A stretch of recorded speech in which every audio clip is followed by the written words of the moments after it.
Kā tad īsti ir ar tās partijas programmas pārmantojamību un vispār kā ir jūsu partijas organizēta attiecībā uz kur frakciju jūs esat? No kāda frakcija jūsu partija pārstāv? Eiropas Tautas partija. Eiropas Tautas partija, jā. Vai jūsu partija sadarbojās ar citām jauniešu organizācijām Eiropā? Un ja sadarbojas, tad ar kādām? Jā. Tātad Eiropas Tautas partijai ir arī, es nezinu, kā nosauc, jaunatnes nodaļa, kas ir Youth of European People's Party, kurā mēs esam iesaistījušies sarunu procesā par iestāšanos viņā. Tāpat mēs sadarbojamies ar organizāciju EDS, Eiropas demokrātu studenti, kur arī esam iestāšanās procesā un tuvākajā laikā tiksim uzņemti. Un trešais mūsu sadarbības partneris ir Nordic Conservative Student Union, kas ir pārstāv principā studentu intereses Baltijas jūras reģionā. Un jaunatnes nodaļas, kā nodaļas prioritāte vienmēr bijusi tieši izglītība un jaunatnes politikas jautājumi. Līdz ar to arī mēs stājamies šajā organizācijā. Lūk, tās ir 3 ļoti pietiekami lielas un ietekmīgas organizācijas, kuras mēs arī ar kurām strādājam. Paldies, liels! Varbūt tad arī Pilsoniskās savienības pārstāvs varētu veltīt pāris vārdus šai tēmai, praktiski šim tematam, ar visu savu sirds dziļumu un visu. Lai samanītu visā pārmantojumiem, ko mums vajadzētu darīt pēc 10. Saeimas vēlēšanām, lai viss paliktu tā kā ir. Tā kā ir noteikti nevajadzētu palikt. Labāk. Bet es varu attiecībā uz sadarbību ar Eiropas jaunas organizācijām, faktiski, kas var tikai papildināt šajā gadījumā Uģa Reisni, jo šobrīd patiesībā es teiktu, ka mēs esam ceļā ne tikai uz vienotību kā vienotu partiju, bet līdz ar to arī vienotību kā vienotu jauniešu organizāciju vienotībai. Un līdz ar to mums lielākoties šie pasākumi notiek kopīgi, un arī mūsu partijas ir pārstāvētas Eiropas Tautas partiju grupā. Līdz ar to mums arī šī sadarbība veidojās kopīgi arī uz ārpus ar Eiropas Tautas partijas organizāciju un citām Eiropas organizācijām. Papildus varētu pieminēt, ka veidojāt diezgan cieši labu sadarbību ar Kristīgo demokrātu savienību Vācijā, ar viņu jauniešiem, jo viņi arī ietilpst Eiropas Tautas partiju grupā un ir viena no ietekmīgākajām. Jā, paldies, Liels.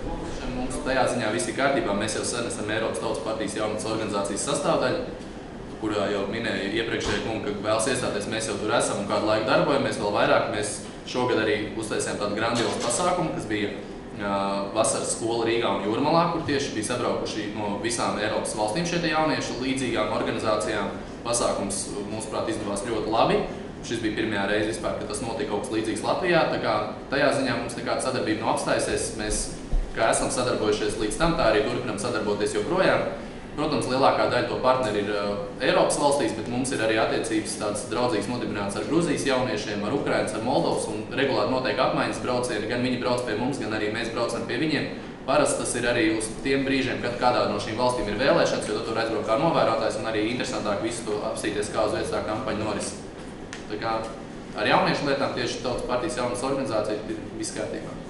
Jā, skaidrs, lūdzu, Zemnieku savienību. Kā jūs pareizi minējāt sākumā, mēs tikai ar to jauniešu kustību mēģinam reanimēt mūsu savienībā, un līdz ar to pašreiz man nav informācijas un nav arī konkrēts, teiksim, ar ko es varētu padalīties, kādām organizācijām no Eiropas Savienības valstīm mēs sadarbojamies.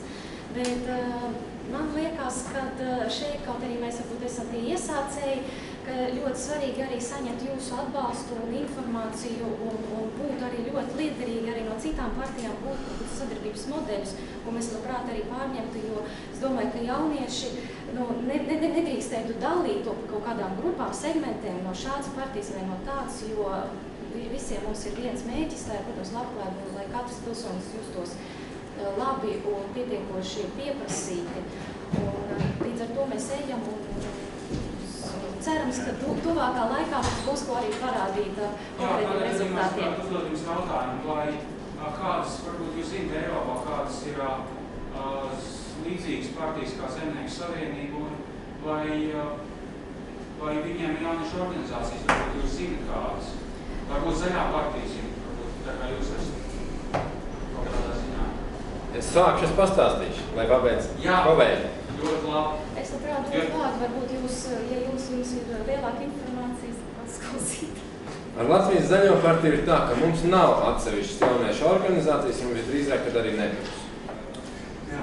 Kāpēc? Tāpēc, ka es, piemēram, par šo jautājumu domājot, es atcerējos, ka es biju pavisam jauns un gāju ciemos pie radiem, ģimenes draugiem, tad parasti bija bērnu galds. Un man ļoti ātri pie viņa vairāk nepatika jau sēdēt. Jo īstenībā, kāpēc nodalīt? Mums partijā var iestāties biedri no 18 gadu vecuma. Kad īstenībā cilvēks ir pabeidzis skolu, un tad viņam ir kaut kāds viedoklis radies, ka viņš to var pasniegt. Un mēs, šo es arī pārunāju ar partijas vadību, un mēs neuzskatām, ka būtu nepieciešams atsevišķi nodalīt kaut kādu jauniešu organizāciju, kas ir tā kā partijas struktūra vienība vai kaut kāda apakšsadaļa. Jo cilvēks nāk ar savām domām, idejām, tad viņam nav problēmas iekļauties arī starp vecākiem cilvēkiem, pieaugušākiem. Es pats esmu diezgan daudz arī komunicējis gan ar Zaļās partijas pārstāvjiem, kas jau ir ilgi politikā, gan arī Zemnieku savienības pārstāvjiem, kas arī ir labu laiku politikā. Un mums gan bija par ko parunāt, gan bija kaut kāds kopīgs viedoklis, gan atšķirīgs viedoklis, un diskusija raisījās. Kā īstenībā piemēra, kāpēc cilvēkiem jauniem ir iespējas nākt uzreiz partijā jau teiksim tā, īstajā un darboties, ja tas pats mūsu šā brīža līdzpriekšsēdētājs Viesturs Silnieks, ja nemaldos viņu pārnēm, mēs pareizi sareiķinājām, viņš par līdzpriekšsēdētāju kļuva 23 gadu vecumā. Man ir šobrīd 25, es laikam esmu politiskajā padomē un arī skaitos kā biroja vadītājs Zaļajai partijai. Tā kā man šķiet, ka nav jēga tai nodalīšanai, un vienkārši, ja cilvēks grib, viņš var nākt strādāt, jo tas tikai apgrūtina atlasīt no tiem jauniešiem spējīgākos. Tur jau nevar saprast, ja notiek uzreiz tā komunikācija, tad nav nekādas problēmas. Par sadarbību ar Eiropas Savienības dalībvalstu organizācijām. Tā kā mums nav tā jauniešu organizācija, mēs tāds nemeklējam arī Eiropas Savienībā, un vispār, teiksim, mūsu partija sadarbojās ar visām Eiropas Savienības zaļajām partijām, un tas notiek, teiksim, ikgadējo kongresu laikā, kur pat īstenībā viņi notiek 2 reizes gadā, kur mēs dodamies, un tur, cik es skatos, arī ierodās jauni cilvēki, un es domāju, ka viņiem tie uzskati ir līdzīgi, kad visi var strādāt kopā un nevajag nodalīt jauniešu organizāciju, kas dod priekšlikumu pēc tam, teiksim tā, pieaugušo partijai vai otrādāk, vai atkal pieaugušo partiju uzdot kaut kādas darbiņas jauniešu organizācijai. Un tāpēc man šķiet, ka visiem ir jāstrādā kopā un to nevajag atsevišķi. Darbojamies ar Sociāldemokratisku partiju, jauniešu organizācijām un ar Eiropas jauno sociālistu organizāciju, sociāldemokrātu organizāciju. Tas notiek diezgan veiksmīgi, diezgan interesanti. Kaut arī jāsaka, ka saskaņas centrs tagad skatās vairāk uz pašvaldībām, uz Latviju, jo mums sākumā jāsaka to lietas šeit, un tad mēs varēsim domāt par Eiropu, jo mūsu, un es teiktu, ka mums ir cita politika, mēs izdalam jauniešus atsevišķi, jo jaunieši tā ir jauna enerģija, jaunas idejas, un viņi var nest inovācijas, un tieši svarīgi, ka viņi ir kopā, ka viņi ar jaunu savu eiropisku pieredzi, viņi var veidot kaut ko jaunu. Bet, ja mēs veidojam Eiropas politiku, tad mums vajag ne tikai lūgties no Eiropas palīdzību, ne tikai mēģināt sasniegt vidēju līmeni, bet mēs tad gribam uzstādīt Eiropas mērķus. Mērķus Eiropai, kā mēs gribam tos panākt. Jāatzīst, ka pagaidām mums jāsakārto lietas Latvijā, un tad mēs varam pilnvērtīgi iziet uz Eiropas līmeņā un būt pilnvērtīgi subjekti Eiropas politikā.